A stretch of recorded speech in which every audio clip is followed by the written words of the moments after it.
৬৮.২% নারী ও ৪৫.৯% পুরুষ সংসদের উচ্চকক্ষে পিআর পদ্ধতি সম্বন্ধে কিছু শোনেননি। বেড়েছে সিদ্ধান্তহীন ভোটারের সংখ্যা আর ভোটের ব্যাপারে অনাগ্রহ দেখা গেছে শ্রমজীবী নারীদের মধ্যে। বেসরকারি ৩টি সংস্থা পরিচালিত জরিপ নিয়ে সকালে এক গোলটেবিল বৈঠকে এসব তথ্য তুলে ধরা হয়। ভোটারদের চিন্তাভাবনা জানতে ২ ধাপে জরিপ চালায় বেসরকারি সংস্থা ভয়েস ফর রিফর্ম, ব্রেইন ও ইনোভেশন। এ নিয়ে ধারাবাহিক আলোচনার আয়োজন করে আসছে তারা। সোমবার রাজধানীর কারওয়ান বাজারে হয়ে গেল ৩য় ধাপের বিশ্লেষণ ও গোলটেবিল আলোচনা, যার শিরোনাম ভোটারদের সিদ্ধান্তে সামাজিক প্রেক্ষাপট ও ভিন্নতার প্রভাব। ১০,৪১৩ জনের ওপর চালানো জরিপে প্রশ্ন রাখা হয় সংসদের উচ্চকক্ষে পিআর পদ্ধতি বিষয়ে।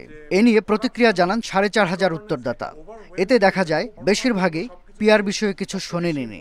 ৬৮.২% নারী রেসপন্ডেন্ট বলেছে তারা আপার হাউস পিআর সম্পর্কে শুনেনি। ৪৫.৯% পুরুষ ভোটার বলেছে তারা শুনেনি।